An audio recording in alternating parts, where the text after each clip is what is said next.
안녕하세요. 여기는 서대문 공동체 라디오 지식한 스푼 김민지의 그림 그리는 밤입니다. 여러분 지난 한 주도 잘 보내셨나요? 저는 저번 주에 열감기로 정말 고생을 많이 했는데요. 아직도 목 상태가 100% 돌아온 것은 아니지만 정말 저번 주보다는 살 것 같아요. 지금 열감기뿐만 아니라 코로나19 바이러스가 다시 유행하고 있으니까요. 여러분들도 일상 속에서 마스크 끼시고 손을 자주 씻는 거를 생활화하시면 바이러스로부터 안전하실 거예요. 저는 지난주에 정말 감기가 너무 안 낫는 거예요. 그래서 병원에 또 한 번 다시 가서 약을 항생제랑 스테로이드까지 먹으니까 그제서 조금 열이 떨어지고 나아지더라고요. 여러분들도 이 폭염 속에 절대 감기나 코로나 바이러스 걸리시지 마시고 이 무더위 함께 안전하게 지나가자고요. 내일은 8월 15일 광복절이죠. 광복절은 1945년 8월 15일 우리나라가 일본으로부터 광복된 것을 기념하고 또 1948년 8월 15일 대한민국 정부 수립을 경축하는 날이에요. 2024년 올해는요, 광복 79주년을 맞이하는 해예요. 정말 뜻깊고 감사한 날인 만큼 태극기 개양을 저는 잊지 않고 항상 하는 편인데요. 요즘 태극기 개양하는 집들이 적어졌더라고요. 여러분도 시간 나시면 태극기 개양하시면서 나라 사랑하는 마음을 한번 표현해 보시는 것도 좋을 것 같습니다. 오늘도 재미있고 유익한 그림 이야기 준비해 왔으니까요. 저희는 첫 번째 곡 듣고 만나도록 하겠습니다. 오늘 첫 번째로 들어보실 곡은요. 좀 의미 있는 곡이에요. 내일 광복절을 기념해서요. 작사 정인보, 작곡 윤용하의 광복절 노래 듣고 만나도록 하겠습니다.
여기는 서대문 공동체 라디오 지식한 스푼 김민지의 그림 그리는 밤입니다.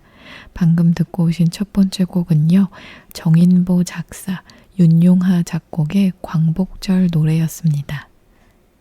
오늘 제가 준비한 그림 이야기의 주인공은 과연 누구일까요? 힌트를 드리자면요. 프랑스의 화가이고 지난주에 배웠던 마네와 모네처럼 인상주의 화가입니다. 인상주의 화가들이 너무 많다고요? 그러면 아주 큰 힌트 하나 드릴게요. 사과 그림으로 굉장히 유명한 작가입니다. 아시는 분들은 눈치채셨을 것 같은데요. 바로 폴 세잔입니다. 폴 세잔은 아까 말씀드린 대로 프랑스의 화가였고 인상주의와 플랑드르 미술의 영향을 받았고요. 세잔의 정물화 가운데 가장 잘 알려진 작품은 아까 말씀드린 대로 사과와 오렌지입니다.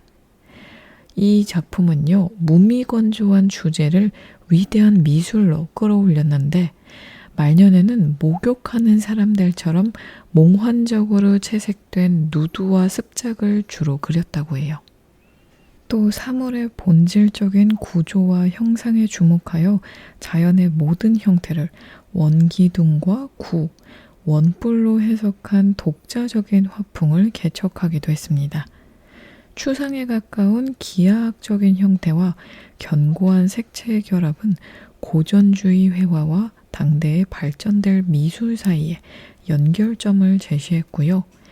피카소와 브라크 같은 입체파 화가들에게 지대한 영향을 주어 근대 회화의 아버지라고도 불리웁니다.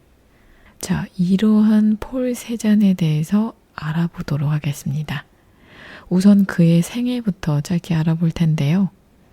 폴 세잔은 1839년 프랑스 남부의 엑상-프로방스에서 부유한 은행가의 아들로 태어났습니다. 어린 시절부터 화가가 되기를 꿈꿨으나 아버지의 강압적인 권유에 못 이겨 1859년 엑스대학교의 법학과에 입학했습니다. 그러나 화가가 되려는 그의 욕망은 꺾이지 않아서 1861년 법률 공부를 그만두고 파리로 향하고 말았죠. 그는 학창시절부터 절친하게 지냈던 에밀 졸라의 권유로 파리 아카데미 쉬즈에서 미술 공부를 하게 되었습니다. 여기에서 카미유 피사로, 아르만 기요맹 등을 만나 후에 인상파 화가들과 인연을 맺는 계기가 되었죠. 하지만 그의 초기 파리 생활은 순탄하지만은 않았습니다. 그는 미술 공부를 시작한 아카데미 쉬즈의 몇몇 학생들만큼 기교가 뛰어나지 못하다는 것을 알게 되자 곧 심각한 우울증을 겪었다고 해요. 결국 6개월 만에 고향인 엑상-프로방스로 돌아왔죠. 세잔은 그 후 1862년 화가로서 성공할 것을 다짐하며 다시 파리로 갔습니다. 오노레 도미에와 들라크루아의 영향을 받은 그의 초기 작품들은 대체로 어둡고 극적이며 거칠게 바른 물감을 특징으로 하고 있는데요. 세잔은 살롱 전에 출품을 준비하며 그림을 그렸지만 매번 쓰디쓴 고배를 마셔야 했습니다. 1863년 살롱전에서 거절당한 화가들을 중심으로 낙선전이 열렸는데요. 그는 이 전시회에서 마네, 피사로, 앙리 팡탱 라투르 등과 함께 작품을 전시했습니다. 참고로 폴 세잔은 20년 후인 1882년에 처음으로 살롱전을 통과했습니다. 1870년대에 들어서면서 그의 양식은 변하기 시작했죠. 이 무렵 세잔은 마리 오르탕스 피케와 사랑에 빠졌으며 인상주의 화가들과 교류했습니다. 특히 피사로에게서 인상주의 기법 및 이론을 배우고 함께 야외로 나가 그림을 그렸죠. 세잔은 스스로를 진정한 인상주의 화가로 생각하지는 않았지만 1874년 제1회 인상파 전시에 참여했습니다. 그는 인상파에서 주목했던 광선에 관심을 가졌으나 빛과 명암의 표면적인 분석을 넘어 기본이 되는 형태를 탐구했어요. 또 1877년 제3회 인상파 전시를 고비로 그는 점차 인상파를 벗어나는 경향을 보였고요. 구도와 형상을 단순화한 거친 터치로 독자적인 화풍을 개척해 나갔습니다. 바로 이때의 작품이 더욱 발전해서 후에 야수파와 입체파에 큰 영향을 주었고 근대 회화의 아버지라고 불리는 동기가 되었습니다. 저희는 여기서 노래 한 곡 듣고 다시 만날게요. 이번에 들어보실 곡은요. 유피의 바다입니다. One thing for sure, everybody knows what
여기는 서대문 공동체 라디오 지시간 숲은 김민지의 그림 그리는 밤입니다.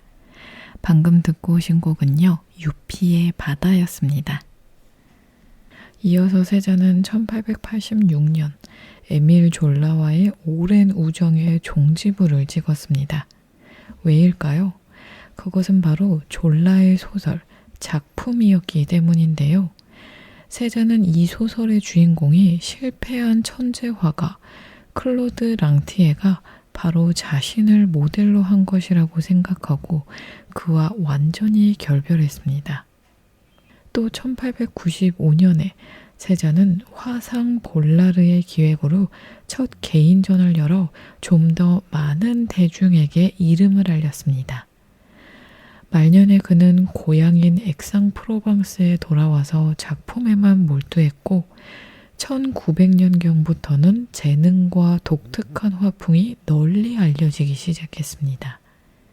그리고 자연의 모든 형태는 원기둥과 구, 원뿔에서 비롯된다는 견해를 밝힐 만큼 자연을 단순화된 기본적인 형체로 집약하고 색채와 붓터치로 입체감과 원근법을 나타내는 새로운 기법으로 회화의 또 다른 가능성을 보여주었죠. 그는 20세기 회화의 참다운 발견자로 칭송되고 있고요. 피카소를 중심으로 하는 입체파는 세잔 예술의 직접적인 전개라고도 볼 수 있습니다. 그의 작품을 구분해보면요. 작품 목맨 사람의 집이 그의 전기 작품 중에 손꼽히는 걸작이고 작품 에스타크, 카드놀이 하는 사람들 등은 원숙기의 작품이고요. 작품 대수욕도, 생트 빅투아루산 등이 대표적인 후기 작품입니다. 또한 폴 세잔은 정물 그림과 초상화에서도 많은 걸작을 남겼는데요. 세잔은 1906년 그의 고향에서 숨을 거뒀습니다.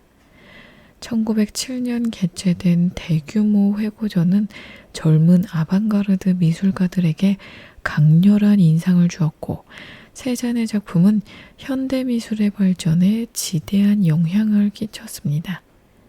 그 밖에 폴 세잔의 주요 작품으로는 에밀 졸라에게 책을 읽어주는 폴 알렉시스, 목욕하는 사람, 온실에 있는 세잔 부인, 붉은 조끼를 입은 소년, 석고상이 있는 정물, 사과와 오렌지가 있는 정물 등이 있습니다.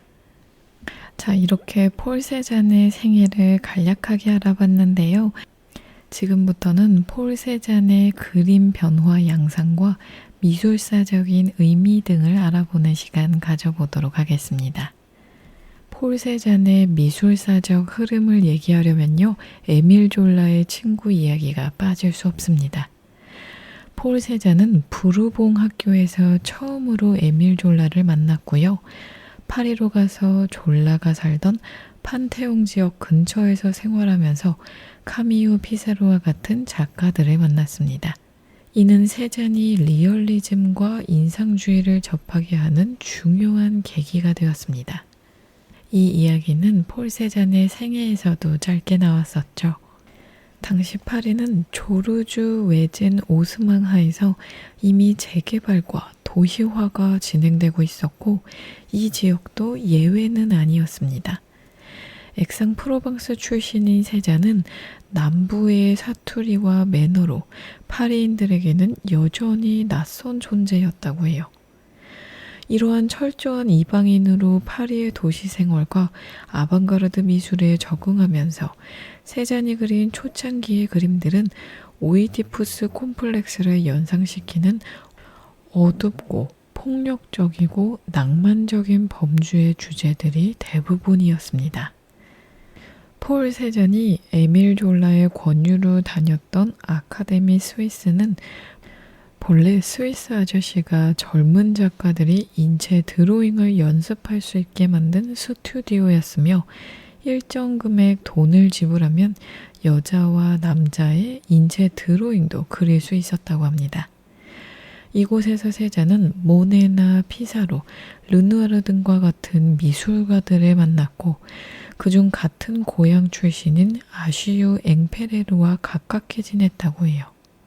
세잔이 그린 작품 아쉬유 앵페레르의 초상은 실제로 곱추이자 난장이로 가난하게 살아간 미술가의 초상을 다뤘습니다. 이 초상화에서 앵페레르는 오른쪽을 쳐다보며 꽃무늬 의자에 앉아 있는데요. 세잔의 아버지의 초상 또한 같은 의자에서 신문을 읽고 있는 모습을 보여주고 있습니다. 보수적인 세잔의 아버지는 세기라는 보수신문을 읽지 않고 졸라가 1866년 마네의 작품을 홍보하기 위해 글을 실은 진보지였던 에베느망이라는 실문을 읽고 있습니다. 작품 아슐 앵페레르의 초상은요, 1870년 살롱전에 출품되었다가 현재 소실된 여성 누드 작품과 함께 낙선되었습니다.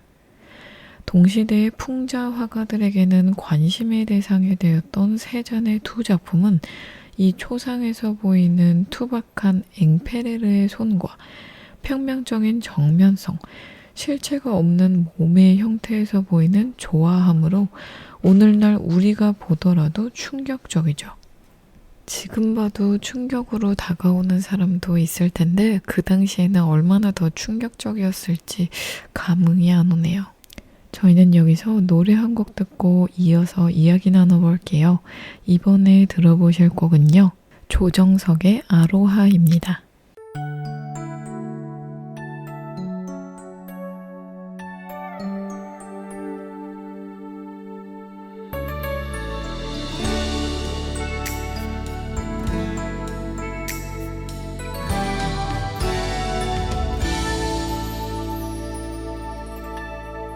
어두운 불빛 아래 촛불 하나, 와인잔에 담긴 약속 하나, 항상 너의 곁에서 널 지켜줄 거야. 날 믿어준 너였잖아. 나 바라는 건 오직 하나, 영원한 행복을 꿈꾸지만 화려하지 않아도 꿈 같진 않아도 너만 있어주면 돼. 걱정 마, 언제나 이 순간을 잊지 않을게. 내 품에 안긴 너의 미소가 영원히 빛을 잃어가지 않게. Cause your love is so sweet, you are my everything. 첫날 밤에 단 꿈에 젖어 하는 말이 아냐. 난 변하지 않아, 오직 너만 바라볼 거야. Oh, you're light of my life, you're the one in my life. 내 모든 걸 다 잃는데도 후회하지 않아, 오직 너를 위한 변하지 않는 사랑으로.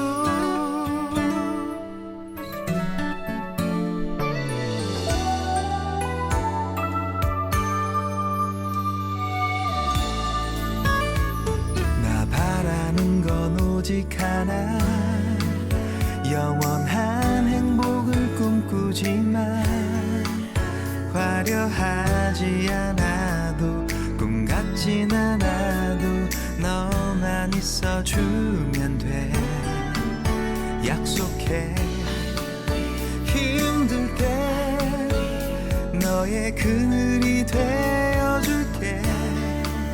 내 품에 안긴 너의 미소가 영원히 빛을 잃어가지 않게. Cause your love is so sweet, you are my everything. 첫날 밤에 단 꿈에 젖어 하는 말이 아냐. 난 변하지 않아, 오직 너만 바라볼 거야. Oh, you're light of my life, you're the one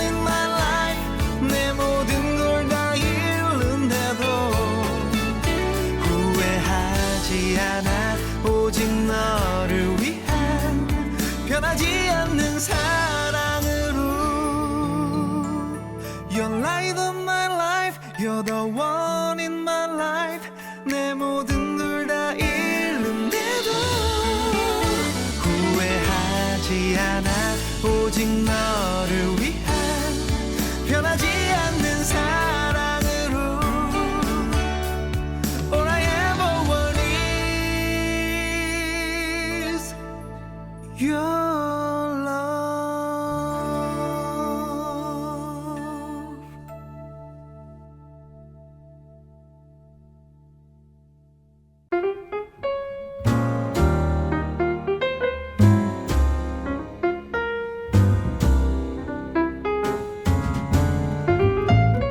허전한 마음에 지식 한 스푼. 그림과 책, 인문학과 인도 이야기, 그리고 마음 나누는 대화법까지 지식 한 스푼의 풍성한 주제로 오늘도 지식 충전하세요.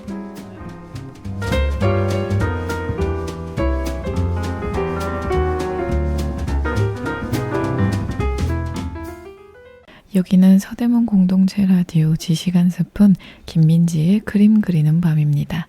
방금 듣고 오신 곡은요. 조정석의 아로하였습니다. 아까 앵페레르의 초상에 대해서 이야기 나누고 있었는데요. 차분해 보이는 그의 태도는 멜랑콜리하면서도 내적인 강인함을 보여줍니다. 기형적인 자신의 신체의 콤플렉스를 가졌던 앵페레르는 아버지의 권위에서 벗어나지 못하는 세잔이 심리적인 공감대를 형성한 거의 유일한 친구였다고 해요. 당시 세잔은 화풍이 투박하고 기법이 서툴다는 이유로 에콜대 보자르 입학시험에 거듭 실패하자 졸라는 세잔이 용기와 패기가 부족하다고 보았고 곧 둘 사이의 우정도 서서히 금이 가기 시작했습니다. 목욕하는 사람들 연작과 사과, 정물화 연작 등으로 유명한 세잔의 걸작들과 달리 초기 작품들은 세잔의 섹슈얼리티를 드러내는 작품들이 많이 등장했는데요. 부끄러움이 많아 여성들과는 말도 못했던 그에게 그림이라는 상상의 공간은 이러한 요소가 과감하게 드러나는 유희적 공간이었다고 합니다. 베로네제의 작품 카나에서의 결혼 등과 같은 작품에서 오르지는 중요한 주제로 작가들의 관심사를 끌어왔지만 1864년경 세잔이 제작한 작품 오르지 장면은 성과 유혹을 과장되게 표현해냈습니다. 권위적인 아버지를 벗어나 파리에서 고군분투하지만 세잔이 느낀 소외감과 성은 오르지라는 또 다른 이름으로 자유로운 상상으로 대체되곤 했죠. 그러나 세잔이 제작한 이 시기의 작품들인 강간, 살인, 오베르에서 목맨 사람의 집 등 여기서 인간은 피해자로 묘사하고 작품 성 안토니의 유혹에서 여성은 판무파탈로 남성을 파멸시키는 태폐적인 존재로 표현하고 있습니다. 그는 이러한 초기 작품에서 섹슈얼리티를 모호하게 처리하는 목욕하는 여성들의 이미지와는 상당히 다른 화풍과 색조를 과감하게 등장시키며 블랙 색조로 화면을 전반적으로 어둡게 처리한 게 특징입니다. 이러한 폭력적인 주제에 몰입해 있던 폴 세잔은 젊은 인상주의 작가들이 모여들던 카페 게르보아에서 그에게 가장 영향을 많이 미친 마네를 만나게 되었습니다. 마네의 작품인 풀밭 위의 식사에 바탕을 둔 같은 작품에서 세잔은 원전을 더욱 드라마틱하게 변형시켰죠. 테이블 위에는 사과가 등장하며 그 주변으로 여성들이 각기 다른 포즈를 취하고 있지만 어떠한 사건이 이 작품에서 진행되고 있는지는 전혀 알 수 없었습니다. 다만 전경에 있는 대머리의 인물은 세잔 자신임을 알 수 있습니다. 두 번째로 마네의 올랭피아에 근거한 세잔의 작품 모던 올랭피아를 보면요. 세잔은 다시 자신을 전경에 등장시키고 올랭피아를 대면합니다. 흰 침대보 위에서 모던 올랭피아는 자신을 방어하듯 몸을 움츠리고 있고요. 오른쪽 위의 커튼이 연극적이고 드라마틱한 효과를 더해줍니다. 이 작품은 이후 인상주의 화풍의 스케치풍으로 제작된 오르세 미술관에 있는 작품 모던 올랭피아 버전보다 더욱 강렬한 심리 효과를 보여주며 현재 개인 컬렉션에 소장되어 있습니다. 그러나 오르세 미술관 소장의 올랭피아 작품에서 흑인 하인은 올랭피아의 이불을 벗기는 것인지 올랭피아에게 이불을 씌우는 것인지 애매모호하게 처리되어 있는데요. 이 작품들에 등장하는 세잔의 숨겨진 시선은 관음증적이고 현실적으로 대면할 수 없는 여성의 시선을 다룬다는 말도 있습니다. 같은 맥락을 잇는 작품 나폴리에서의 오후에서는 세잔은 이국성을 강조하고 있으나 남성과 여성의 인체는 과도하게 왜곡 처리되어 있습니다. 이러한 주제는 성에 대한 작가의 환상이라기보다는 살롱에서 수용되던 주제를 비판하는 행위이자 사회적 도덕성에 대한 비판의 논조를 띤 내러티브로 수용되었고 이를 위해 살롱전에 출품했으나 낙선되었습니다. 다시 2년 후에 세잔이 제작한 올랭피아의 다른 버전은 현재 미국의 게티 미술관에 있는 작품 영원한 여성이라 불리는 작품입니다. 남성이 득실거리는 좌우 공간을 중심으로 중앙에는 여성이 위치하고 있죠. 스케치풍으로 대략 그려진 여성의 인체는 남성의 시선 한가운데 위치하는 수동적인 대상, 즉 오브제이면서도 남성의 기선을 제압하는 포즈를 취하고 있습니다. 이는 여성에 대한 세잔의 이중성, 즉 여성성을 갈망하면서도 동시에 여성에 대해 공포감을 느끼는 세잔 자신의 심리적 초상이기도 합니다. 저희는 여기서 노래 한 곡 듣고 다시 만날게요. 이번에 들어보실 곡은 리쌍의 발레리노입니다. 사랑은 언제나 눈물이 돼 가슴에 남아 떠나지도 못한 채 또 길을 멈추네 우리 사랑했던 그 추억만은 잊지 말아요 내 맘에 영원히 남아 날 기쁘게 해줘요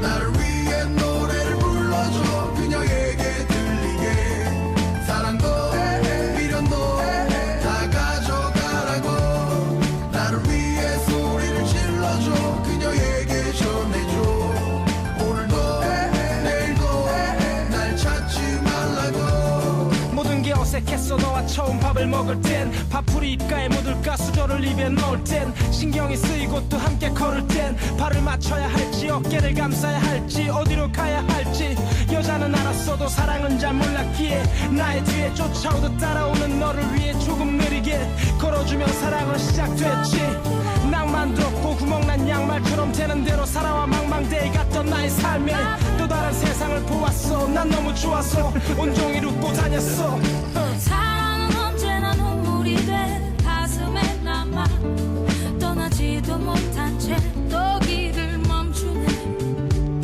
우리 아름답던 그 추억 속에 함께 살아요 기억 속 그대와 함께 난 춤을 출 거예요 너 없는 지금 모든 게 꿈인지 꿈이 아닌지 난 지금 어딜 향해 가고 있는 건지 지금 이곳이 너의 품인지 품이 아닌지 아픈 가슴은 왜일까 나를 위해 노래를 불러줘 그녀에게 들리게 사랑도 미련도 다 가져가라고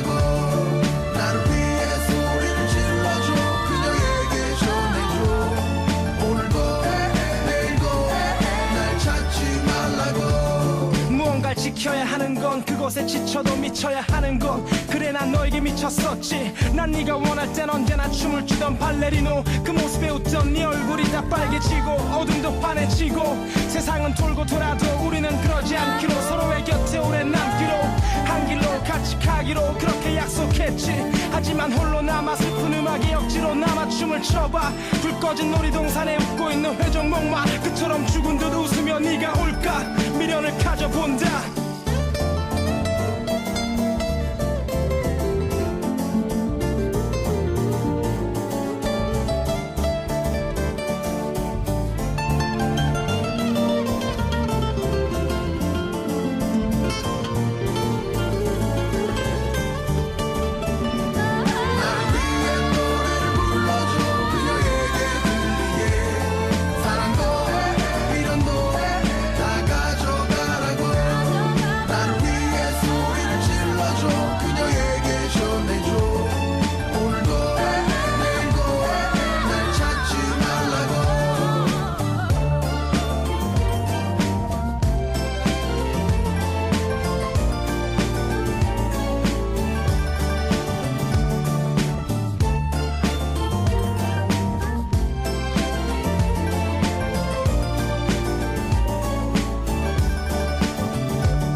여기는 서대문 공동체 라디오 지식한 스푼 김민지의 그림 그리는 밤입니다.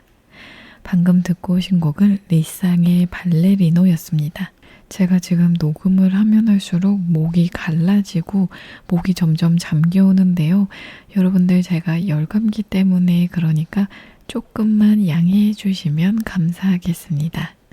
이어서 이후에 큐비즘과 포비즘의 원형이 되었던 세잔의 개인 화풍은 이후 비평가들이 세자니즘이라는 용어를 만들었을 정도로 위력적이었고요.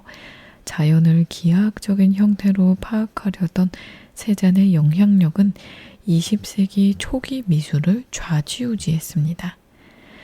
그러나 이러한 세자니즘에서 비껴나간 다른 주제는 작품 시체 부검과 같은 뜻밖의 작품으로 흑백의 강렬한 대조를 보여주어 인간이 가진 공포감과 두려움을 적나라하게 드러냈습니다.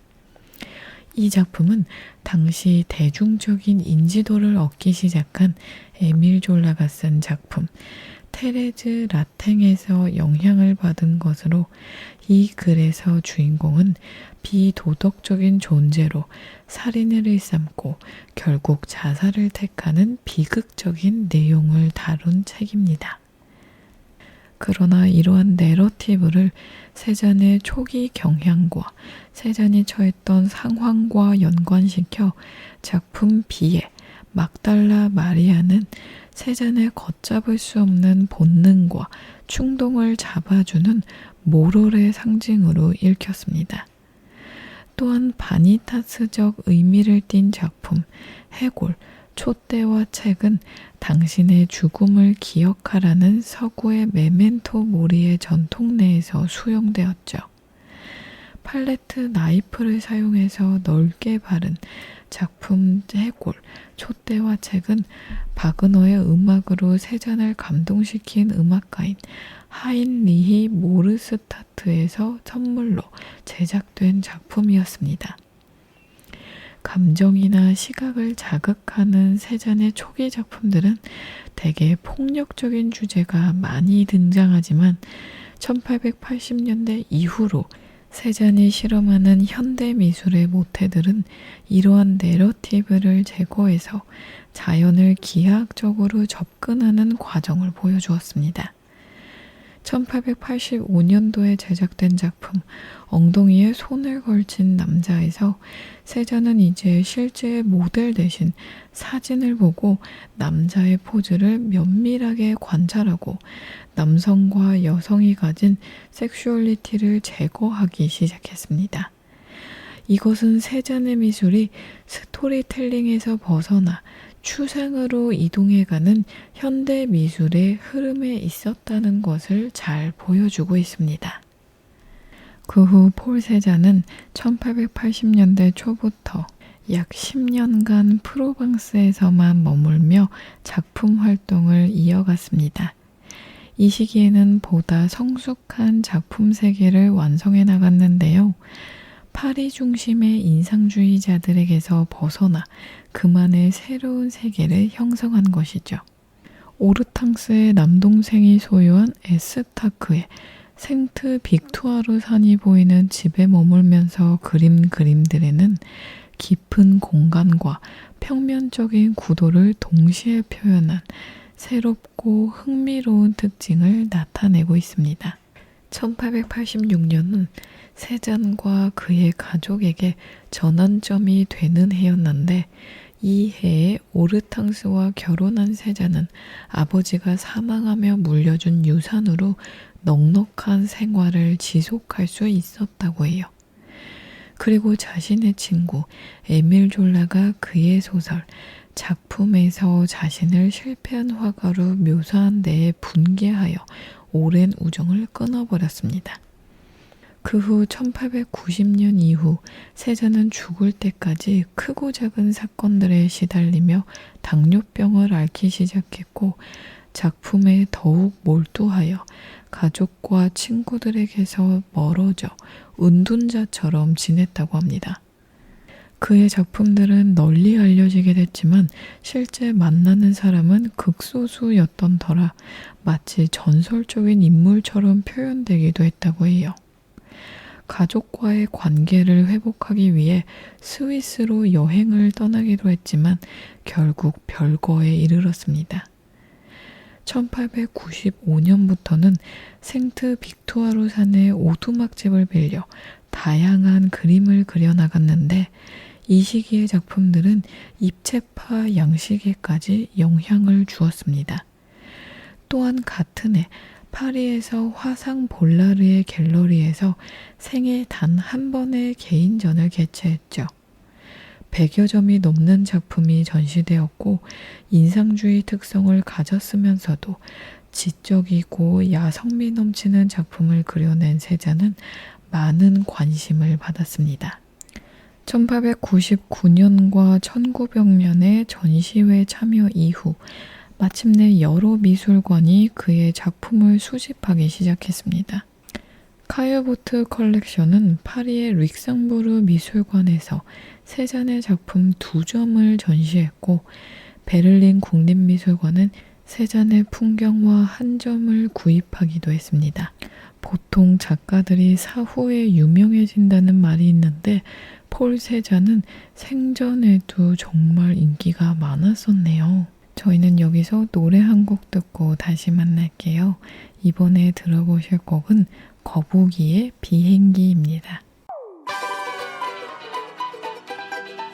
Yes, Toggles, the fourth album. No mind, no song.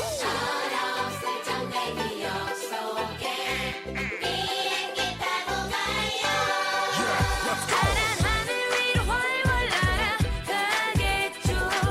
어려서 꿈꾸었던 비행기 타고 기다리는 동안 아무 말도 못해요. 내 생각 말할 수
허전한 마음에 지식 한 스푼. 그림과 책, 인문학과 인도 이야기, 그리고 마음 나누는 대화법까지. 지식 한 스푼의 풍성한 주제로 오늘도 지식 충전하세요.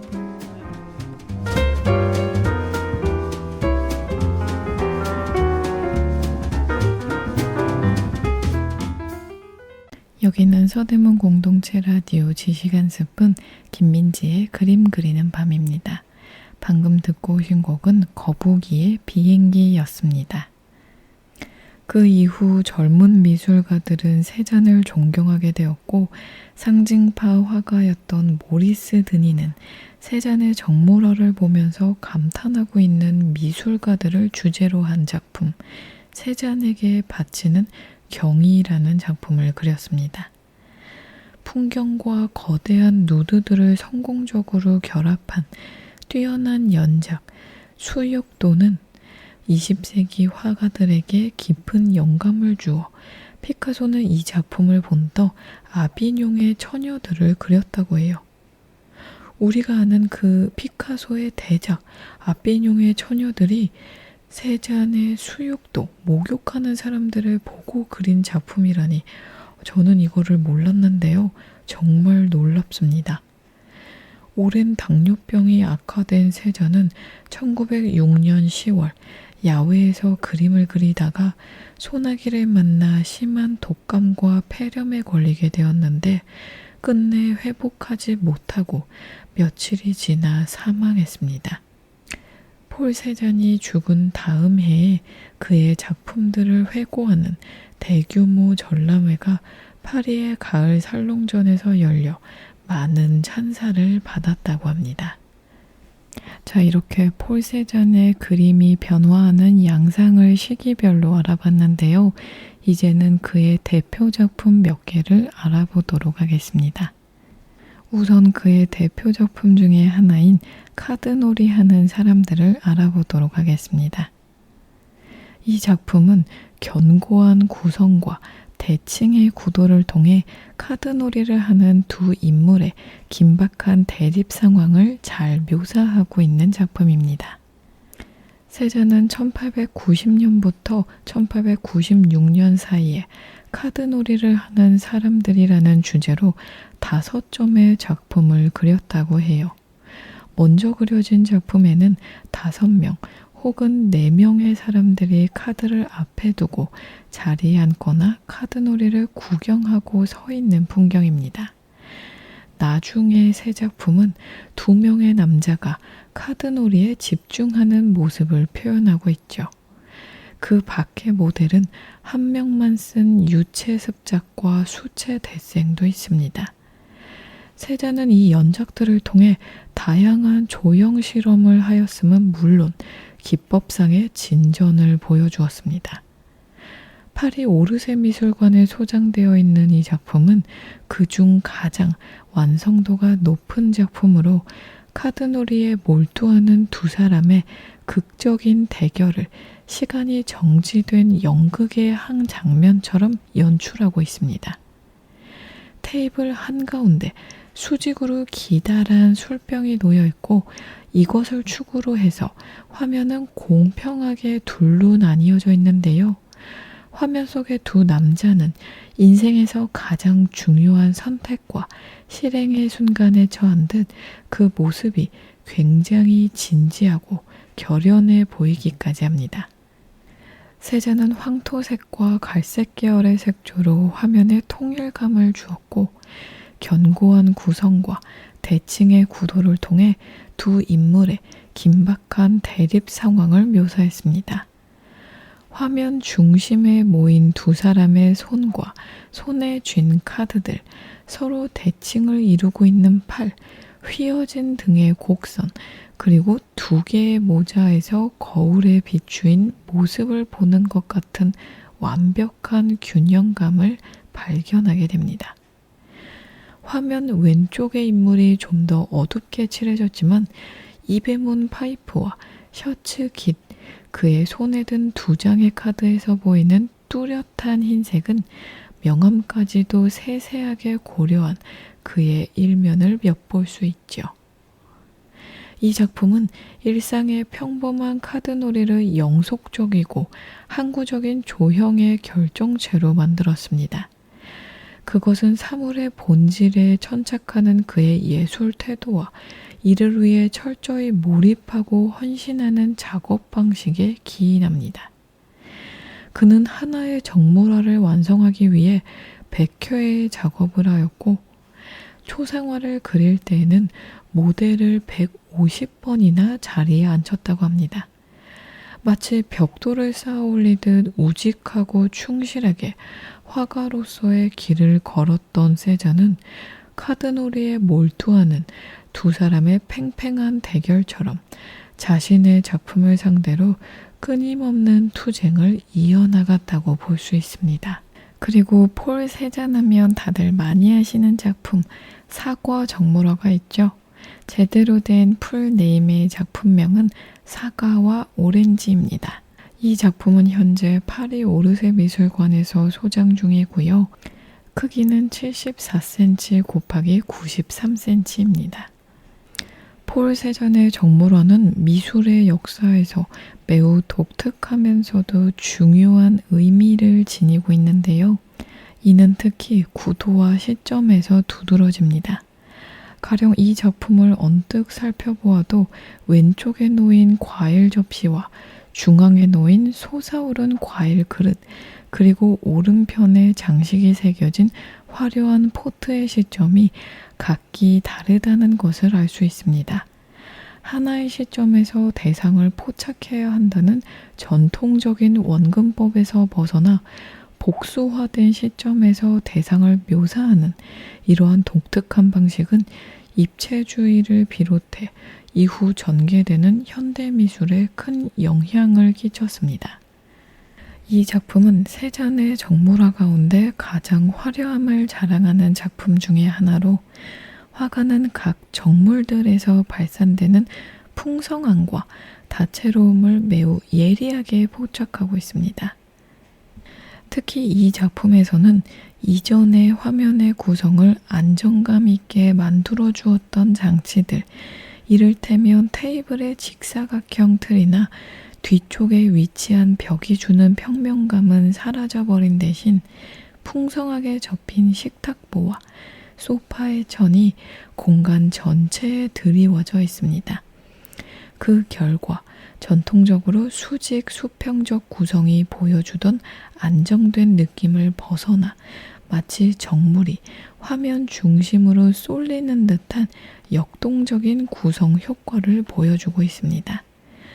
그러나 이런 불안정한 감각에도 불구하고 각각의 과일들과 그 배치는 매우 단단하고 견고해 보여 상대적 운동감과 견고한 체계 모두를 추구했던 세잔의 회화에 대한 감각이 이 정물화에 반영되어 있음을 알 수 있는 작품입니다. 또한 소파 위에 놓인 흰색 식탁보는 과일 표면 특유의 생생한 광택이 더욱 빛나고 도드라지게 만드는 역할을 하고 있죠. 중앙에 솟아오른 과일 그릇은 흰색 천 사이에서 솟아나와 과일의 묶음들을 자연스럽게 구분하면서 돋보이게 하는 역할을 하고요. 오른쪽에 놓인 화려한 장식 문양의 물병은 그 표면에 새겨진 화려함으로 인해 앞에 놓인 과일과 뒤쪽 주름진 천 사이에 가교 역할을 하고 있습니다.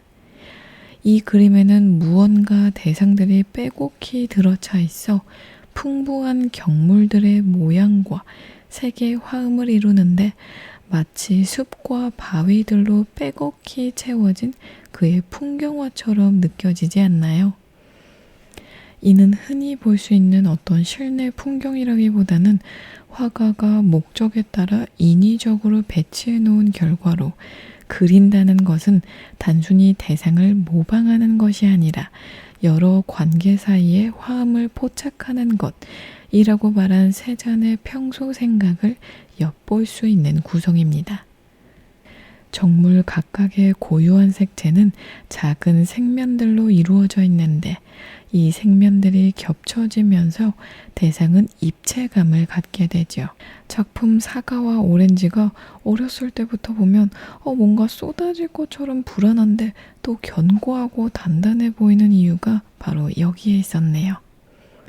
자, 오늘 폴 세잔의 생애부터 그림의 변화, 그의 대표 작품 몇 개 알아봤는데요.